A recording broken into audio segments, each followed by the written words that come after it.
नमस्कार। महाराणा प्रताप ने अपने अंतिम समय में अपने उत्तराधिकारी अमर सिंह और सरदारों से प्रतिज्ञा करवाई कि जिस पताका को उन्होंने प्राणपण से ऊंचा रखा है उसे उनके देहांत के बाद भी झुकने नहीं दिया जाएगा। दिल्ली के सिंहासन पर बैठने वाले बादशाहों की अधीनता कभी स्वीकार नहीं की जाएगी। 1597 से लेकर 1615 तक अर्थात लगातार 18 वर्ष नवनियुक्त महाराणा अमर सिंह ने इस प्रतिज्ञा का अक्षरशः पालन किया। राज्यारोहण के तत्काल बाद उन्होंने मुगलिया सल्तनत का सरदर्द बढ़ाना शुरू कर दिया। उन्होंने न अपना देखा न पराया, जो मुगलों की तरफ से आया उसे उन्होंने शत्रु मानकर ठिकाने लगाया। यहाँ तक कि उनके सगे मौसा देवलिया रावत भानु सिंह भी उनसे लड़ते हुए मारे गए। अमर सिंह के समय की एक लोमहर्षक घटना भी बहुत प्रसिद्ध है। सन 1600 में अमर सिंह के नेतृत्व में राजपूतों ने उंठाले दुर्ग पर हमला किया। उस समय सेना की हरावल पंक्ति में रहने को लेकर चूंडावत और शक्तावत सरदारों में विवाद हुआ। हरावल अर्थात सेना की अग्रिम पंक्ति। विवाद बढ़ता देख अमर सिंह ने युक्ति निकाली और कहा कि इस उंठाले दुर्ग में जो पहले प्रवेश करेगा वही सैन्य दल भविष्य में हरावल दस्ते में रहेगा। दुर्ग में प्रवेश की सबसे बड़ी बाधा था दुर्ग का मजबूत प्रवेश द्वार, जिसमें नुकीली लोहे की कीलें जड़ी हुई थीं, जिनके कारण हाथी उस द्वार पर टक्कर मारने से पीछे हट रहे थे, बिदक रहे थे।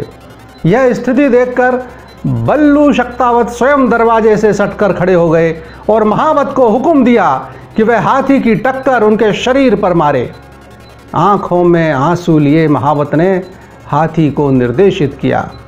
द्वार तो टूट गया, किंतु साथ ही बल्लू शक्तावत का भी उन कीलों से बिंधकर प्राणांत हो गया। लेकिन चूड़ावत भी कहां पराजय स्वीकार करने वाले थे। इसके पूर्व की शक्तावतों का दल दुर्ग में प्रवेश करता जैत सिंह चूड़ावत ने अपना सिर काटकर दुर्ग के अंदर फेंक दिया। हरावल का नेतृत्व तो चूंडावतों के पास ही रहा। किंतु यह प्रसंग दर्शाता है कि मृत्यु को खेल समझने वाली राजपूती मानसिकता कैसी थी। यहाँ यह भी उल्लेख करना प्रासंगिक होगा कि ये चूंडावत आखिर थे कौन। अगर आपने इस श्रृंखला के सभी वीडियो देखे हैं तो आपको राणा लाखा के पुत्र कुंवर चूड़ा स्मरण होंगे, जिन्होंने अपने विवाह का प्रस्ताव केवल इसलिए अस्वीकार कर दिया था क्योंकि उनके पिता ने परिहास में यह रिश्ता स्वयं के लिए क्यों नहीं यह कह दिया था। और उसके बाद बड़े पुत्र होने के बाद भी कुंवर चूड़ा मेवाड़ के शासक नहीं बन पाए थे। उन कुंवर चूड़ा के ही वंशज थे ये चूड़ावत सरदार। इस घटना के बाद युद्ध तो जीतना ही था। मुगल सेना नायक कायम खान मारा गया और दुर्ग पर केसरिया फहराने लगा। यह युद्ध कितना भीषण रहा होगा इसका अनुमान इस बात से ही लगाया जा सकता है कि महाराणा प्रताप के भाई शक्ति सिंह के 10 पुत्रों का भी इसी युद्ध में बलिदान हुआ। अकबर के बाद जहांगीर से भी मेवाड़ का संघर्ष जारी रहा, किंतु 1615 में जहांगीर से संधि होने के बाद यह जुझारू योद्धा अमर सिंह राज्य कार्य से ही उदासीन हो गया और युवराज करण सिंह सभी उत्तरदायित्व निभाने लगे। करण सिंह के बाद जगत सिंह और उनके बाद महाराणा बने राज सिंह, जो आज के हमारे मुख्य कथानायक हैं। उस समय दिल्ली की गद्दी पर औरंगजेब काबिज हो चुका था।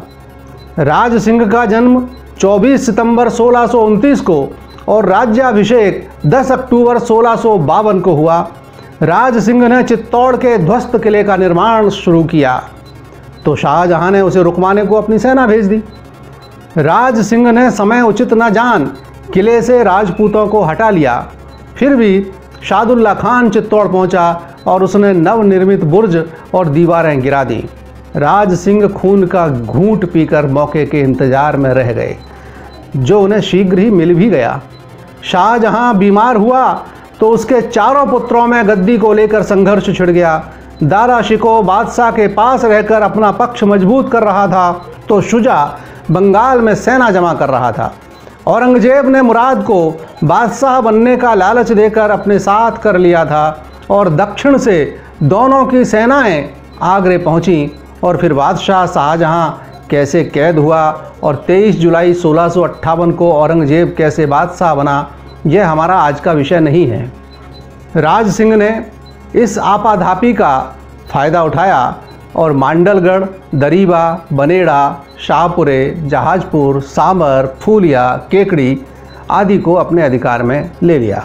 मज़ा यह है कि इसके बाद भी अपने बेटे सुल्तान सिंह और भाई हरि सिंह को आगरे भेजकर औरंगजेब को बधाई संदेश भी पहुंचाया। राजनीति है।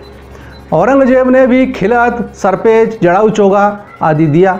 राणा राज सिंह कहीं दारा शिकोह के साथ न चले जाएं, इस भय से औरंगजेब ने उन्हें डूंगरपुर, बांसवाड़ा, बसावर, गयासपुर, प्रतापगढ़ आदि स्थान भी सौंप दिए। लेकिन होनी को तो कुछ और ही मंजूर था। 1658 में किशनगढ़ के राजा रूप सिंह का देहांत होने पर उनका पुत्र मान सिंह उत्तराधिकारी बना। बादशाह औरंगजेब ने उसकी बहन राजकुमारी चारुमती के सौंदर्य की प्रशंसा सुनी तो उसके साथ विवाह का प्रस्ताव रखा। विवश मान सिंह के पास प्रस्ताव स्वीकार करने के अलावा कोई अन्य मार्ग ही न था। चारुमती अत्यंत धार्मिक प्रवृत्ति की थी। उन्होंने अपने भाई और माँ को स्पष्ट कह दिया कि यदि मेरी शादी किसी मुसलमान से तय की तो मैं अपने प्राण दे दूंगी, लेकिन शादी हरगिज़ नहीं करूंगी। लेकिन जब लगा कि परिवार में किसी की सामर्थ्य नहीं है जो उसे बचा सके, तो उसने महाराणा राज सिंह के पास संदेश भेजा, जिसमें अपने दुख का पूरा हाल लिखकर प्रार्थना की कि आप मुझसे विवाह कर मेरी व मेरे धर्म की रक्षा करें। इस पर महाराणा ससैन्य किशनगढ़ पहुँचे और चारुमती से विवाह कर उसे उदयपुर ले आए। उस समय का एक लोमहर्षक वृतांत भी पढ़ने को मिलता है। इधर राणा राज सिंह शादी के लिए रवाना हुए तो उधर से औरंगजेब भी सेना लेकर शादी रुकवाने या यूँ कहें कि स्वयं शादी करने को रवाना हुआ। औरंगजेब को रोकने की जिम्मेदारी संभाली मेवाड़ी राजपूतों ने। चून रावत सरदार का विवाह कुछ समय पूर्व ही हुआ था। पति ने पत्नी से विदा ली, किंतु मन तो अटक रहा था पत्नी के मोहपाश में। द्वार से एक सेवक को भेजा पत्नी के पास कि कोई निशानी दे दो। पत्नी को लगा कि इतना मोह सता रहा है तो इतने भीषण शत्रु से युद्ध कैसे करेंगे। उसने अपना सिर काटकर निशानी के रूप में भेज दिया। चूंडावत सरदार की आंखें खुल गईं। चुपचाप उस सिर को गले से बांध लिया और घोड़े पर बैठकर सरपट चल दिया औरंगजेब का मार्ग रोकने। मन में एक ही संकल्प था, आज एक एक यवन को तलवार के घाट उतार दूंगा। इस क्षणभंगुर शरीर के रक्त की प्रत्येक बूंद इस मेवाड़ी धरा के लिए समर्पित कर दूंगा। जल्द ही औरंगजेब की सेना से सामना हो गया। तुमुल युद्ध छिड़ गया। राजपूतों ने प्राणों की बाजी लगा दी। गले में पत्नी का सर लटकाए सरदार को देखकर उसके भीषण प्रहारों से अकुलाई मुगल सेना के पांव जल्द ही उखड़ गए। औरंगजेब को कल्पना ही न थी कि ऐसा मरणांतक युद्ध होने वाला है। वह तो केवल दूल्हा बनकर दुल्हन ले जाने आया था। उसने पैर पीछे खींचने में ही समझदारी समझी। विजयोल्लास से भरे चूंडावत सरदार सकुशल उदयपुर लौटे। लगभग उसी समय जब महाराणा राज सिंह भी चारुमती के साथ वापस आ रहे थे। उदयपुर में घर घर दिवाली मनाई जा रही थी। चूंडावत सरदार युद्धोन्माद में भूल ही चुके थे कि पत्नी का सिर उनके गले में लटका हुआ है। वे तो घर की तरफ दौड़े अपने प्रिय पत्नी को मिलने, उसे विजय का समाचार सुनाने। दरवाजे पर पहुंचकर ध्यान आया, अरे किसके पास जा रहा हूँ, कहाँ जा रहा हूँ। और फिर घर के द्वार पर ही मूर्छित होकर गिरे तो फिर नहीं उठे। पहुँच गए अपनी प्रिय पत्नी के ही पास परम धाम। सचमुच रणबांकुरे राजपूत और वीरांगनाओं की यह धरा विश्व में अपने किस्म की बेजोड़ है। उधर नाराज बादशाह ने महाराणा से गयासपुर और बसावर छीनकर देवलिए के हरि सिंह रावत को दे दिए।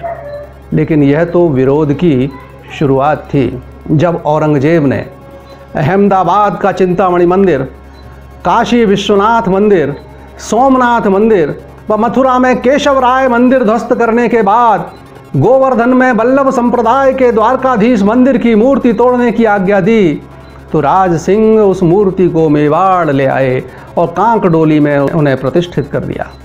इसी प्रकार जब श्रीनाथ जी के गोसाई वृंदावन से मूर्ति लेकर बूंदी, कोटा, पुष्कर, किशनगढ़ तथा जोधपुर गए, किंतु किसी ने उस मूर्ति को अपने राज्य में रखना स्वीकार नहीं किया, क्योंकि सब औरंगजेब से भयभीत थे।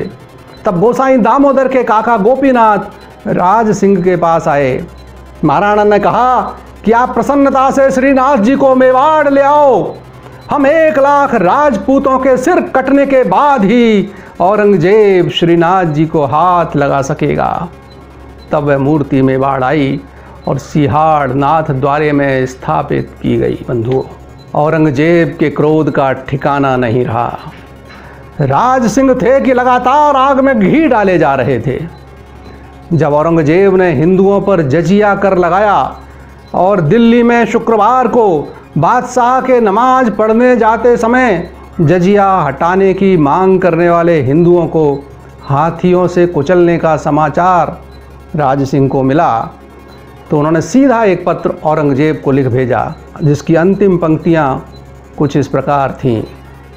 यदि आप इस कानून के लिए उतारू ही हैं, तो सबसे पहले हिंदुओं के मुखिया राम सिंह से जजिया वसूल करें। उसके बाद मुझ खैरख्वाह से चींटी और मक्खियों को पीसना वीर पुरुष के लिए शोभा नहीं देता, अनुचित है। जिस राम सिंह का पत्र में उल्लेख था, वह तत्कालीन जयपुर नरेश थे। औरंगजेब को चिढ़ाने वाला सबसे महत्वपूर्ण प्रसंग भी शीघ्र सामने आ गया। जोधपुर के महाराज जसवंत सिंह जी के देहांत के बाद रानियों सहित उनके अवयस्क पुत्र अजीत सिंह को औरंगजेब ने मारने या मुसलमान बनाने का प्रयत्न किया, किंतु वीरवर दुर्गादास राठौर के कारण उसकी दाल नहीं गली, उसकी योजना असफल हो गई। वह प्रसंग आप दुर्गादास राठौर वाले वीडियो में देख सकते हैं, जिसकी लिंक इस वीडियो के अंत में हम दे रहे हैं। दुर्गादास बालक अजीत सिंह को लेकर राज सिंह के पास पहुंच गए। बादशाह का गुस्सा सीमा पार कर गया। उसने पहले तो पत्र लिखकर उन्हें अजीत सिंह को सौंपने बाबत लिखा और न मानने पर 3 सितंबर 1679 को युद्ध के लिए दिल्ली से प्रस्थान कर दिया। उसके बाद यह संघर्ष लगातार लंबे समय तक जारी रहा। महाराणा ने आजीवन हार नहीं मानी, मानो प्रताप का पुनर्जन्म हुआ हो। वे ही अरावली की पहाड़ियाँ, वे ही भील, वही छापामार युद्ध, लेकिन उनका क्रोध उनका सबसे बड़ा शत्रु बना। जिस बहुपत्नी प्रथा का मैं उल्लेख पूर्व में कर चुका हूँ, उसके दुष्परिणाम यहाँ भी सामने आए। एक रानी के भड़काने के कारण उनके हाथ से एक कुंवर की हत्या हो गई। इतना ही नहीं, तो फिर वास्तविकता ज्ञात होने पर रानी और उसके पुरोहित की हत्या जैसे जघन्य कृत्य भी उनके हाथ से हुए। पश्चाताप की आग में जलते हुए धर्माचार्यों से प्रायश्चित का तरीका पूछा, तो उन्होंने तालाब बनवाने और युद्ध क्षेत्र में प्राण त्यागने का सुझाव दिया।